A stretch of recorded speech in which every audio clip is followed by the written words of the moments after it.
Good afternoon and welcome to the CPD audit. What is CPD and how we're going to get through it? My name's Natalie Berrie and I'm one of the registration managers who is responsible for CPD. What we'll cover today, I just wanted to go over just to give you an example of what we'll be going through, and hopefully if you have any anxieties or worries about CPD, I'm really hoping by the end of this session that you'll feel a lot more reassured.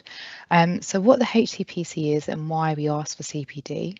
What CPD is, and I will go over the 5 CPD standards. I'll also talk around if you're actually selected or what you will need to do in terms of meeting those standards. So go through the audit process, and I will touch upon audit deferral as well.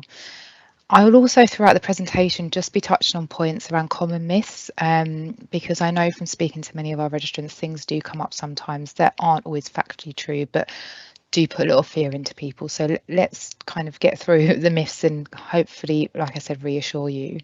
And I'll be going through some assessor top tips as well and just recommendations from us just really to support and help you as our registrants. So just to kick off, I just wanted to start off, I'm sure many of you know this already, but we regulate 15 different professions in the UK. And essentially we are here to safeguard the health and well-beings of persons using or needing the services of registrants. I like to say, to summarise, we're here to protect the public essentially.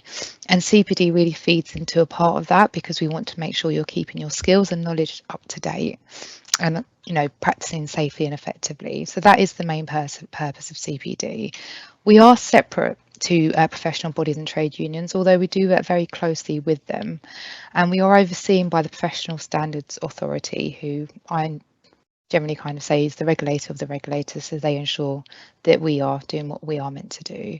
And I am also going to talk through all the different standards that our registrants are bound by, so I'll go through those as well.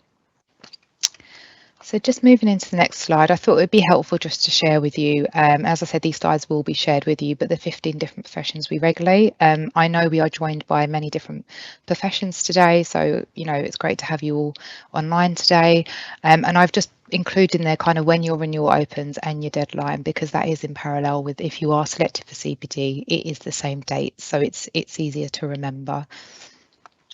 So just moving into the HCPC register, I just wanted to go through our 4 standards just so it's a little bit easier to understand why we're asking for CPD or why we expect our registrants to meet our standards.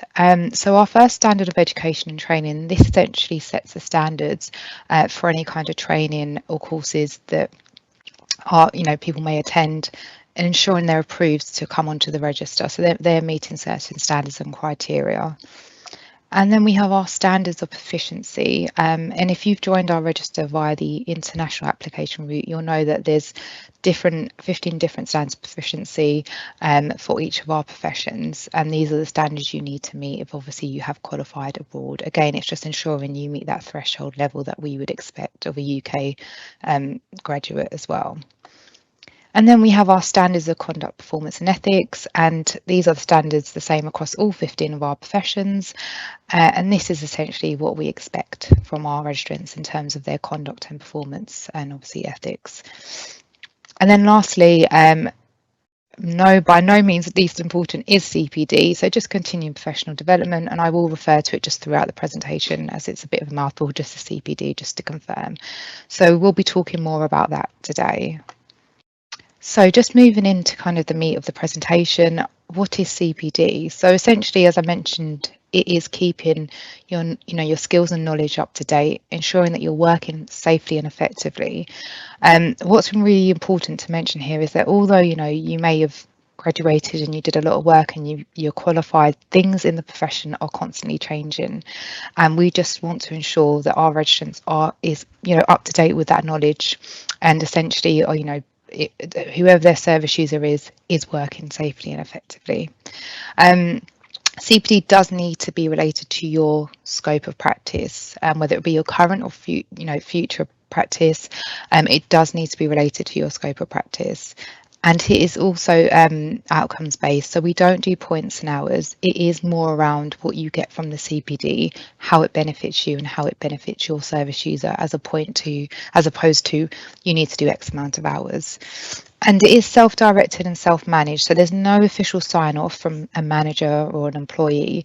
Although we encourage employers to support their members of team, and it is essentially the responsibility of you, the registrant, to carry out your CPD.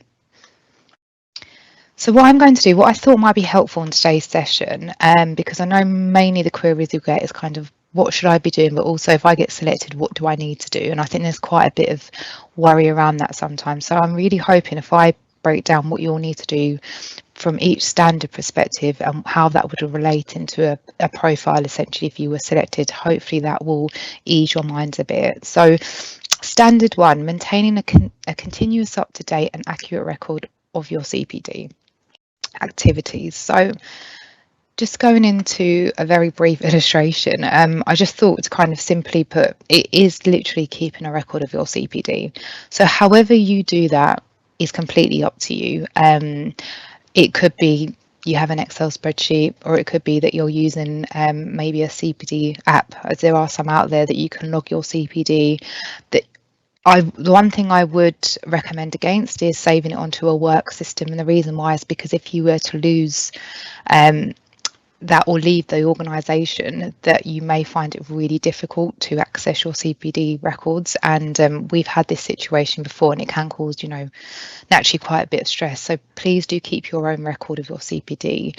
We do not endorse or promote any apps or anything to do with CPD, but what I will say is just use what works best for you. There is a lot of professional bodies offer a lot of support and sometimes have platforms you can record your CPD.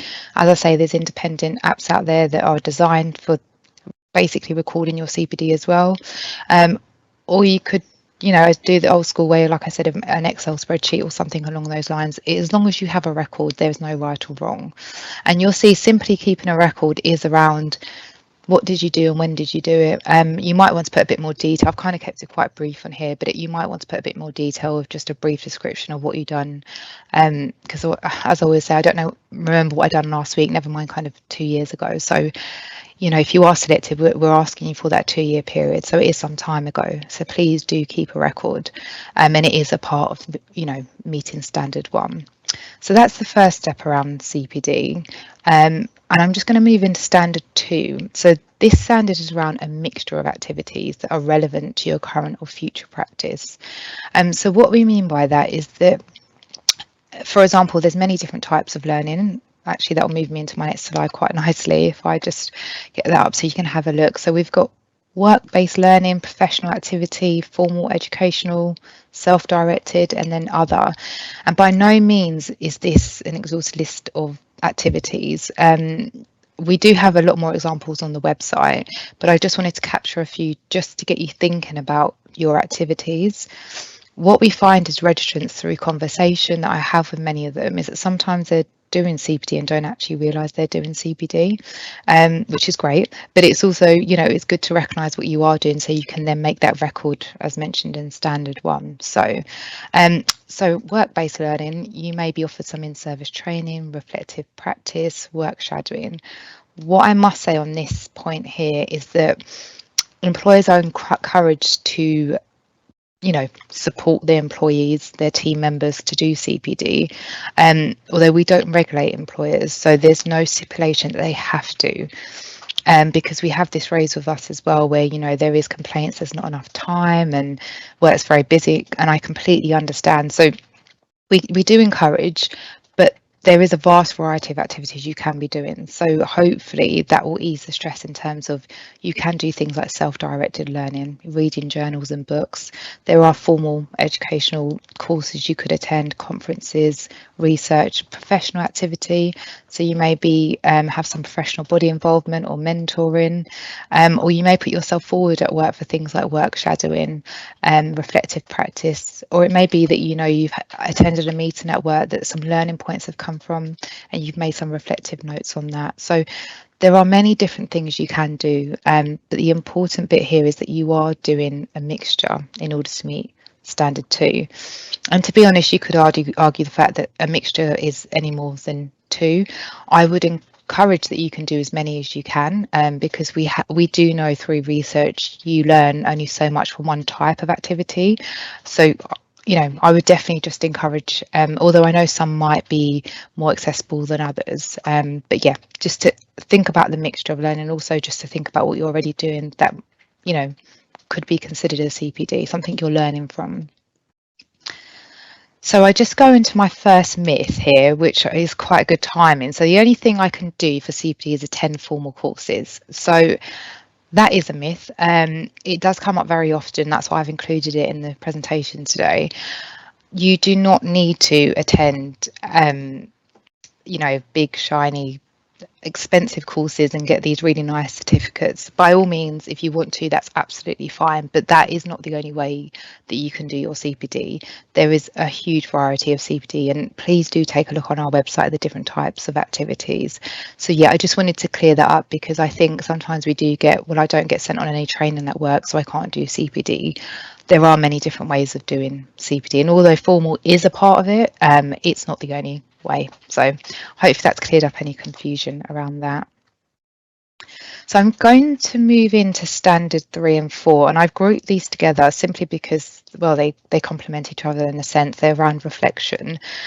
So standard 3, seek to ensure that your CPD has contributed to the quality of your practice and service delivery. And standard 4, seek to ensure that your CPD benefits the service user. One thing I'm going to just pick up here again, because we do get a lot of this, is the word service user. So we get asked a lot, I'm not sure who my service user is, and how I like to essentially, well, how I like to put it simply is anyone that is affected by your work. So it may be, if you're in a managerial position, it could be your team members, as well as if you're seeing patients or clients. If you're in educational, in academia, it could be your students, or anyone that's affected by your work, because we do understand within our 15 professions there are very different roles. Some people are frontline, some are not, some are into research, and ultimately it's who is affected by your work. And it might not be someone that you actually, if you're in research, someone affected by your work you may never meet, but there is an end user somewhere that is going to there's going to be an impact of your work on them. So just thinking in that, and also there's not just one service user, so there could be several service users within your role. So hopefully that just gives you a bit of clarity on that point. So just going into standards 3 and 4, I just want to talk about what they essentially mean. So what you would do with standards 3 and 4 is you would look at all your CPD for the 2 years, and we do not expect you to reflect on every single piece of CPD, because that would be very excessive. So please don't worry if that's what if you thought you might have to do that. What I would recommend is that you pick 4 to 6 pieces of CPD activities that you've done, a mixture, because then that would meet your standard 2, and just really think about them. How did they benefit you? How did they benefit your service user? And reflect on that, really explain in your profile how those activities have helped. And then with those 4 to 6 pieces, we would ask that you evidence them. So I don't mean evidence like in the court of law, so please don't worry. I simply mean things. I've got some examples here. So materials from others, so PowerPoint slides. So attending today, hopefully you've learned something from it. So hopefully that would mean that you could take something from this, share it with your teams, your colleagues. It may well impact, how has it impacted your service user? How's it got you thinking about your CPD? So you may well provide the slides from today to say that you've attended and this is what you've learned. Materials produced yourself. So you may have delivered a presentation. There might be induction materials for new staff. These are just a very small number of examples. Materials showing you reflected and evaluated. So even handwritten notes. It could be that your personal development plan, or it could just be that you, like I said, you've attended a meeting and there's been some learning points that have then impacted your practice. So Just have a think about what evidence obviously means to you in your activities. Again, I would really encourage you look at the website, because we have got quite a long list on there of different types of evidence. Because I think sometimes it's hard to think about how could I evidence this? So that wouldn't then form part of your profile. And then standard 5 is simply submitting your profile if you are selected. So we select 2.5% randomly of each profession when they go into renewal. Upon request, essentially, we would expect you to engage with the process and submit a profile, unless you have grounds that stop you, and I'll talk about that a little bit later. Those selected must submit their profile before the end of the renewal period. So the deadline is the same as your renewal deadline. And profiles are reviewed by our HCPC partner CPD assessors. One thing I'd like to point out about that is that our CPD assessors are registrants. They are bound by the same standards, and they can also be selected for CPD. So therefore, hope that gives you some reassurance as well. And just to add to that as well, there'll always be one assessor from your profession. All of the CPD standards are shared across all 15. We'll always ensure, if, for example, you're a physiotherapist, that at least one of the assessors is a physiotherapist. So hopefully, again, that gives you some reassurance. Your profile should include, so I'm just going to go through, if you are selected, what your profile should include. The profile now is online, so we don't accept email or paper profiles any longer, which hopefully a good way forward, because the way we do it now is a lot more efficient than what it is. I mean, if anyone's on that has been selected a long time ago, they might remember it was a bit more tedious trying to do it by paper and email. So we've kind of moved with the times now, which is good. So if you are selected, you would complete your profile in the same registrant portal that you would renew your registration. They're not separate. You would upload or input a list of your CPD activities over the last 2 years. You would include a summary of recent work in the last 2 years. So this bit here is around you telling the assessor essentially, who are you, what do you do, what your practice looks like, your role. I've put 500 words on here, but that again is a complete approximate, so don't worry about it having to be bang on 500. It just gives you an idea of kind of what is expected of you. And then standards of how, statement of how your standards have been met. We say approximately 15,000 words. Again, don't worry if it's under or over, it's just to give you a bit of a guidance how much we do expect from you. And in here, this is where you really this is the bulk of the profile, where you're talking around the 4 to 6 CPD examples, and you're really focusing on standard 3 and 4 there. So you're talking about, how did this activity benefit me? How did it benefit my service user? And then obviously submitting supporting evidence, and to clarify, the evidence is only for those 4 to 6 examples, not for every bit of CPD you've done over the last 2 years. So again, hopefully that makes it seems a little bit less, tedious and scary. So just running through that again, just to relate these to the standards. So list of CPD activities, that's going to demonstrate standard 1. Your summary of recent, and also list of activities, will demonstrate standard 2 as well, because it will demonstrate to the assessors that there is a mixture. Then you have your summary, which is telling the assessors essentially who you are, so they can assess the profile and your CPD that you've undertaken. And then your statement, so that's meeting standards 3 and 4. And then essentially submitting it is meeting standard 5, because you've engaged in the process. So again, hopefully that's given you a clear idea of what was expected. So I've just put together a bit of a diagram, hopefully it makes sense, but just to show you that the CPD process runs in parallel with the renewal process. And we do this purposely so that it's not 2 different dates, and it's not something else you have to remember. We're mindful how busy you are, you're working professionals, you know, things are busy. So keeping these streamlines and kind of in parallel with each other does help. So we've got the registration renewal process, and then the 2.5% random selection takes place. You can renew your registration online, and if you have been selected, there'll be an option in the registrant portal that allows you to complete a profile, and then you can renew your registration while you're actually completing your CPD profile, but the deadline for both of them is the same deadline. So that takes me into another myth that comes up quite a lot. So the earlier I renew my registration, the more likely I am to be picked for CPD. That is, yeah, that's a very big myth. And the reason why is because the CPD audit section is done from the whole profession, not those who have renewed.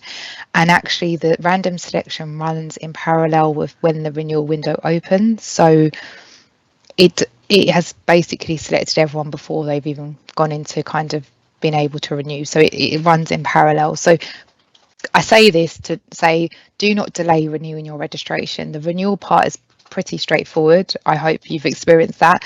Online, you will go in and do your self-declaration and then you'll be renewed, and obviously payment and things like that.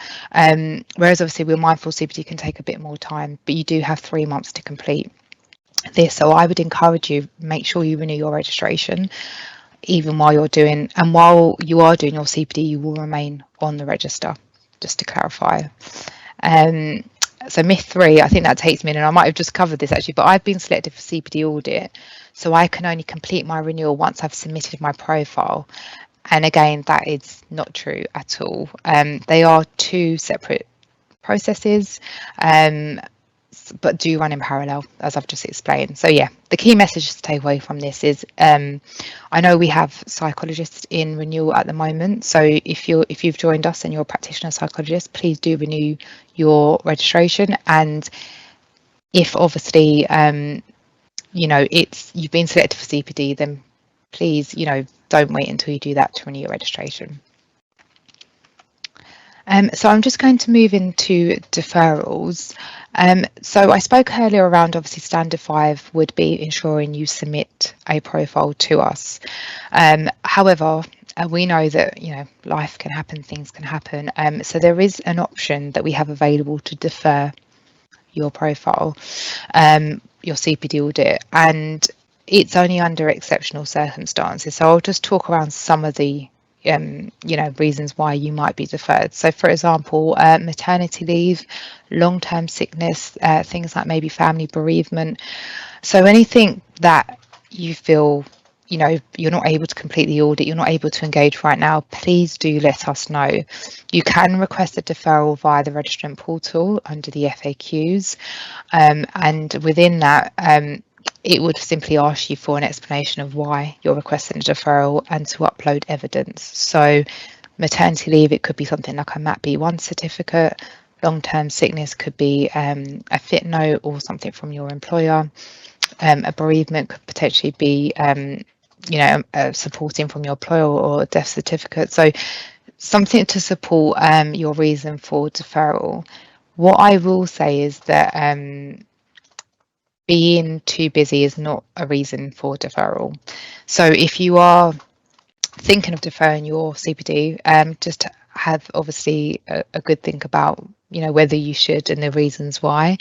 There are on occasions times where we can potentially offer a bit more time if there is some circumstances that 3 months is quite a large amount of time to complete the profile, but we're human, we're here, please talk to us if you need support, if there is something going on, if you need a bit more time. We just ask that you engage with us.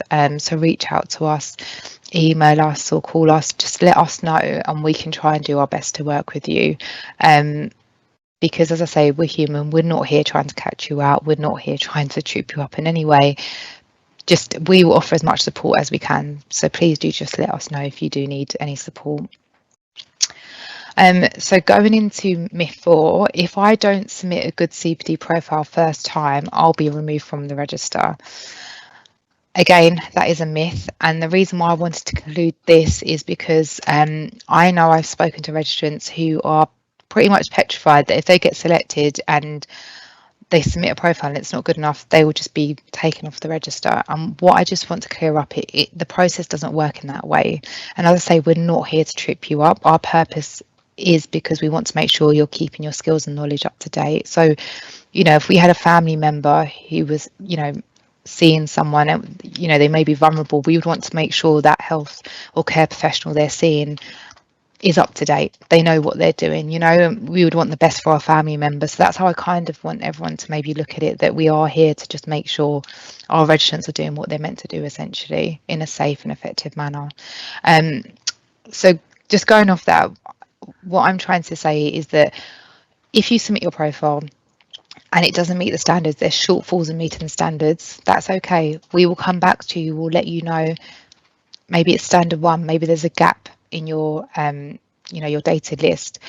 What I didn't mention, which I probably should have mentioned earlier, is that if there's any gaps larger than 3 consecutive months in your 2-year period that you're explaining your activities in, they do need to be explained. So it could be that you're off sick or something, you know, there might be an explanation, because we are expecting you to keep your CPD up to date and do regular CPD. So if there are any gaps larger than 3 consecutive months, please do explain them. So that example of, you know, that might be that there's a gap that's 4 months and the assessors have said, look, there's a gap and we need it to be explained. So we'll come back to you and we'll tell you there's a gap, we need you to explain it, and you'll be given the opportunity to do that. Now, this process is called further information. And majority of profiles are accepted first time round, but we do have some that are asked for further information. And what we tend to see is after mainly the first or second request of further information, they then do meet the standards. So all it has taken is just for the assessors to prompt the registrant to say, look, we need more explanation of this, or you haven't explained how it benefits your service user. So there is always that process in place. So I really hope that, again, reassures you, because I know it can be daunting. And yeah, like I said, we are here to support.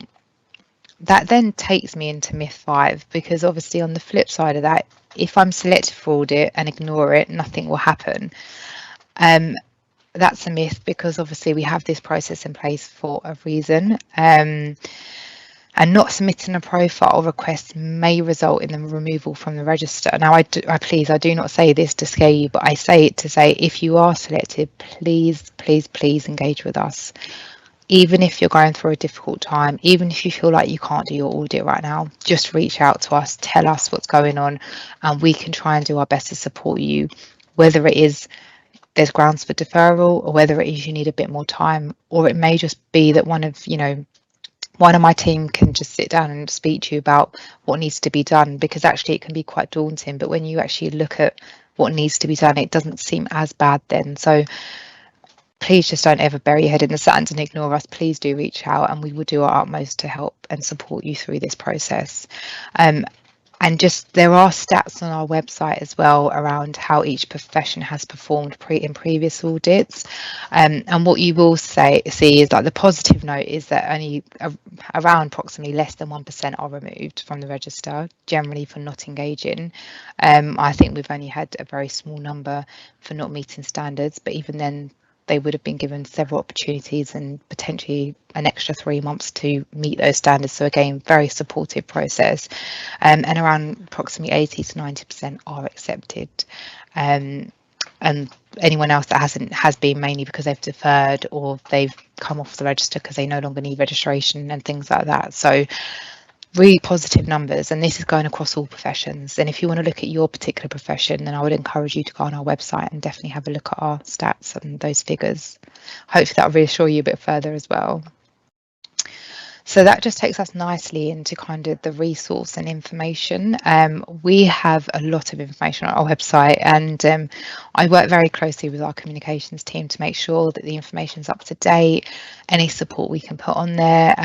So we have things, obviously we have our CPD guidance, we have got sample profiles on there as well, and they just give you an idea. There's some examples in there of each profession, and also within the profession, different types of job roles and things. So do have a look at the sample profiles just to give you an idea of what your profile might look like in terms of the content. And we also have videos just around the kind of practical side, if you know how to use the portal, how to upload something, and just things like that. So please, I encourage you to take a look at that. So I did mention I was going to talk around kind of tips from the CPD assessors, because I thought it'd be quite nice to get something directly from the assessors who are looking at the profile, and just kind of any recommendations, because we work very closely with them. So the main one they've come back with is, I'll start with the do's.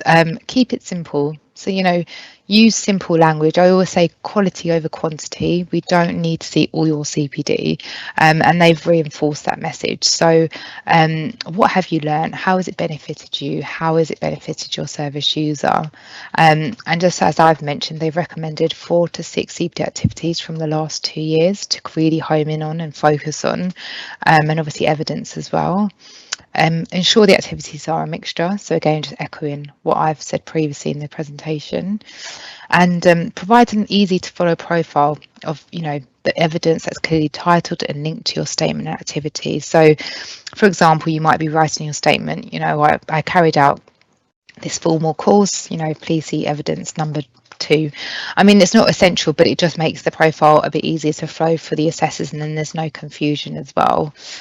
So yeah, just an easy to follow profile, and just double check your profile before sending it, because we have occasions where it's gone to further information just for very simple things, but the registrants come back and said, oh, I didn't realise I hadn't uploaded this document, or I hadn't, included this. So just double check your profile. And like I said, we give you 3 months to complete it. So again, recommendations, but maybe start with doing your data list, because then that's going to give you an idea of all your CPD.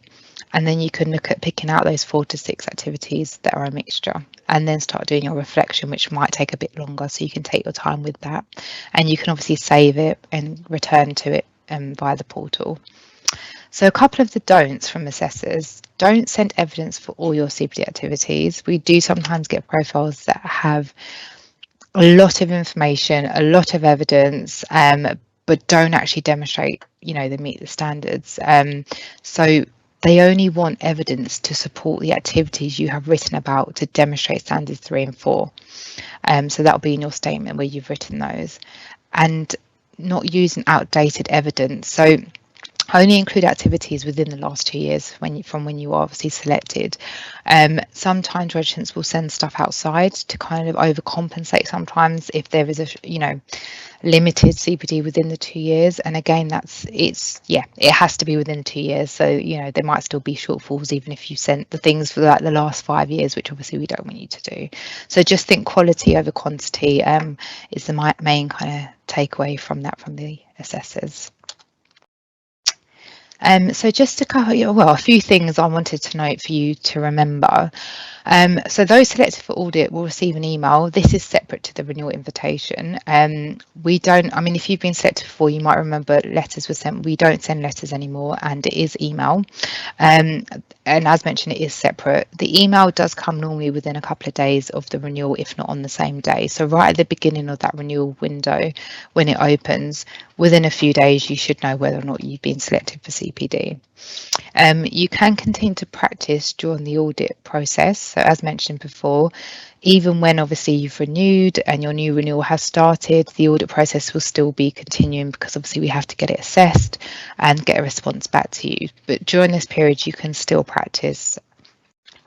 Gaps of 3 consecutive months will need to be explained. So I touched upon that earlier. So please do explain any gaps in your CPD. And please do not send us any service user identifiable information. So anything in the public domain is generally fine, but anything else will need to be redacted before you send it through to us. So that moves me nicely into the Q&A. And I know Sarah and Becky have been working really hard in the background getting through the questions, so I'll just reach out to Becky now to see if there's any questions for me to answer while we're online. Hi everyone, can you hear me all right? Yeah, great, thanks Becky. Awesome, no problem. Thank you to everyone for the questions. They've been absolutely loads, so I'm really sorry if we don't get to your question in this, but there have been some that are like common questions that I think would be quite useful for us to go through while we're on the in the session. So I believe I have 4 of them. We'll try and get through them. The first one, quite a popular question, quite simple. When and how do you get told you've been selected? So if we could just clarify that. Yeah, so just to confirm, thanks Becky first and foremost. So just to confirm, it will be an email. It will be sent separately. So when your renewal window opens, you'll be sent an email to say, you're due to renew your registration, and within, I would say, 2 to 3 days of that, if not the same day, you will get sent an email to say you've been selected for CPD, and it will explain what you need to do. So it will also be an email. So on that point, please make sure you keep your email address up to date with us, and if you do need to make a change, you can call us to change your email, or via the online. But yeah, please keep your contact details up to date. Wonderful, thank you so much. Okay, so we have another common question about changing roles. So one example, how would I summarize the work or write my supporting statement if I've changed roles within the last 2 years, and so the service users have also changed? Yeah, that's we see that's quite common, and that's absolutely fine. So in your summary where you're talking about your current job, you'll be recapping what you've done over the last 2 years. So speak about your job role previously and what you're doing now, who your service users are. So you might find that the summary is a little bit longer because you're having to explain a bit more, but what I always say is think of the assessors. They don't know you. Paint the picture for them. Who are you? What do you do? Who are your service users over the last 2 years? And then in your profile, what they'll tend to see is that your CPD has probably shifted a bit. That's why we say kind of within your current scope of practice or your future. So it might be that you were in one job role and you're actually doing CPD to get you prepared for your new job role, and that's absolutely fine. So there's nothing wrong with that at all. You can explain that in your profile, and you might find you have even more of a mixture of CPD because you have changed roles, and your CPD is completely changed. It could be that you've gone from clinical work to actually a managerial role, so therefore your service users change, your types of CPD, how you're doing CPD. So that's all fine. Just explain it in your CPD profile. Cool, thank you. Right, so the third one, another common question. What if there is a gap in someone's CPD? Say, for example, if they were off sick or on maternity leave, do they need to skip a year? Do they need to skip that time? Or can they start collecting their CPD after resuming work? Yeah, so just a reminder, what I say to registrants is CPD is not just for if you're selected. So you should be doing your CPD. Obviously, if you're on maternity leave, we understand, that's your priority. But when you return to work, you would still be expected to be meeting those CPD standards. Even if, for example, your CPD, you've been selected and it's been deferred for 2 years, we still expect you to be doing your CPD at all times. If there is a gap and you would like to go ahead with your submitting your profile, then you can explain the gap. What I would say, depending on how large the gap is, it can be quite difficult to demonstrate you meet the standards if you had a very large gap. So if you're not sure, I would say reach out to our team and we can give you some advice. But if it's a 3-month gap because you've been unwell, that's fine. Explain the gap and you should be fine to demonstrate you meet the standards, because you still should have done a mixture, and I think it would be quite straightforward to meet the standards. But if you've been off a year of the 2 years, then it become a bit more tricky, and we might recommend, it's up to the registrant, but we might recommend you defer to the next audit so you get a full 2 years. So it's very case by case, but if you're not sure and you want some advice, do reach out to me and the team, and we can provide that advice. But for smaller gaps, we just ask you explain the gap and the reason why. Awesome, thank you. Okay, and the fourth one, another common question. Can you be selected if you're a newly qualified practitioner in your first year of practice? Good question, because I actually didn't cover that, so thank you. So you need to be on the register continuously for 2 years before you are selected, because it would be, like I was saying, it's only fair that you have those full 2 years. So if you're newly qualified, then no, you won't get selected straight away, but obviously you do still need to do your CPD. So it's not kind of I don't need to worry about it because I won't get selected. We're still expecting you to meet those standards, but yeah, you would need to be on the registers, and it's the same if you've come off the register and readmitted back on. We would not put you in the pool of to randomly select you unless you've been on continuously for 2 years. So hopefully that clears that up. Cool, thank you. So yeah, we're getting through the questions, so I think we're going to have some time to answer some more, if that's all right with you, Nat. Yeah, that's great. That's fine with me. Awesome. Okay, we've had a few that ask where we could find a template for the profile that people need to fill out. Okay, so we don't provide a template anymore because it is all built into our registrant portal. We did previously have a template because it could be sent via email, but we only accept the profile now via the registrant portal. And it's a lot easier, to be honest, than sending emails and attachments and like one email of 10 and things like that. So we don't have a template. We do have sample profiles, which I mentioned, which are just give you some examples for your profession of what your profile might look like in terms of content, but we don't actually provide a template anymore. So if you are selected, please log in to your registrant portal to complete your CPD profile. Awesome, thank you. So we've had a lot of people also asking, giving examples of CPD or courses or other activities they've been doing and asking if this is something that they can list as CPD. So do you have any advice on how to evaluate that for people? Yeah, sure. Just to clarify, Becky, are they asking if attending today is part of CPD? Oh, no. Well, some people have for sure. Yeah, okay, I'll cover that as well. Yeah, no worries. Yeah, I think it might be the same question really. But yeah, people have been giving examples of things that they're other things they've done, attended activities. So what sort of advice do you have for how to evaluate whether that should be part of their CPD?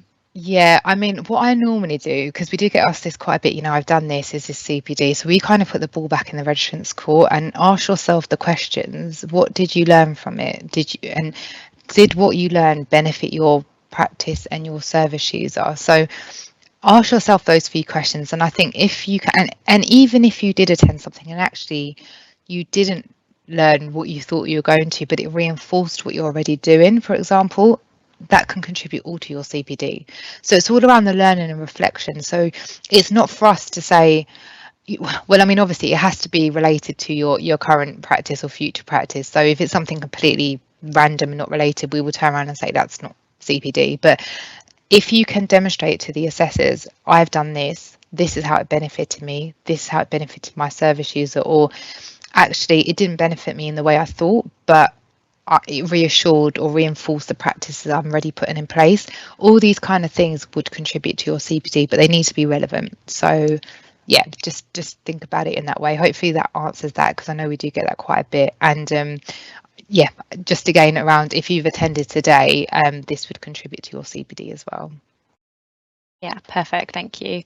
All right, so we have a question about our sort of specifications for providing evidence. So we only ask for 4 to 6 evidences. This questioner asks, that will leave gaps. So how can I explain the gaps in CPD without listing every CPD activity? Okay, so just to clear up any confusion, you will need to list every single piece of, so for standard 1, your dated list, that needs to include every bit of CPD you've done in 2 years. So that would be simply the date, if it's on a day, or to and from date if it was over a period of time, and a brief description of what that CPD was. So then the assessors are seeing a full picture of your 2 years of what you've done. So that's standard 1. Obviously standard 2 is then your mixture. So what they're looking at is, okay, we've got this list. Is it all formal courses? Well, if it is, they're not meeting standard 2, so they'll need to come back to you. But are they seeing self-directed? Are they seeing formal professional learning? That's where they're going to be looking for the mixture.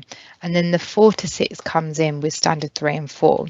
So what we want you to do is, from your list, which is continuous over the last 2 years, pick out 4 to 6. So that's where you're really going to start talking about putting the meat on the bone, as they would say, talking about how does that activity benefit me in my practice, how does it benefit my service user, how has it changed my practice, for example, and then you would evidence that. So just to be clear, you do need to put a full list of all your CPD over the 2 years, but it's just the reflection piece.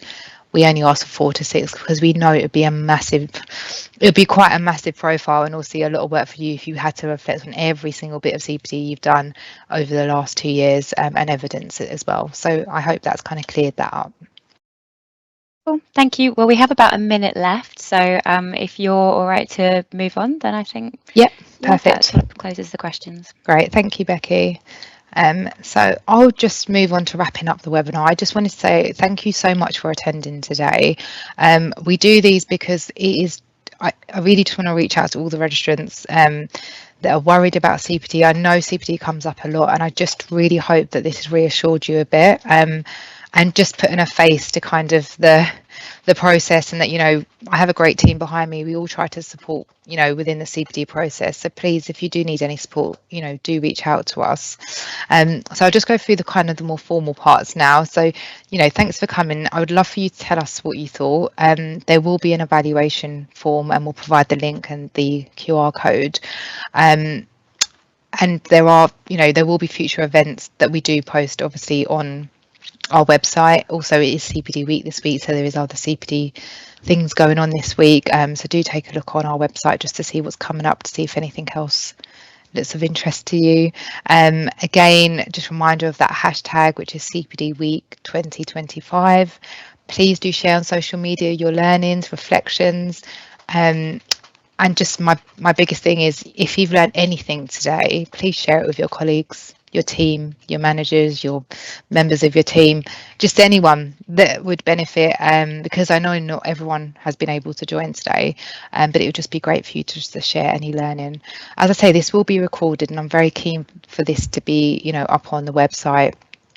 So that, you know, if you're not able to attend, or you want to refer back to anything I've mentioned today, that you can do so. So I've realised I've gone a minute over, so I'll wrap up there. But no, thank you all for attending, and I hope you have a good rest of the day.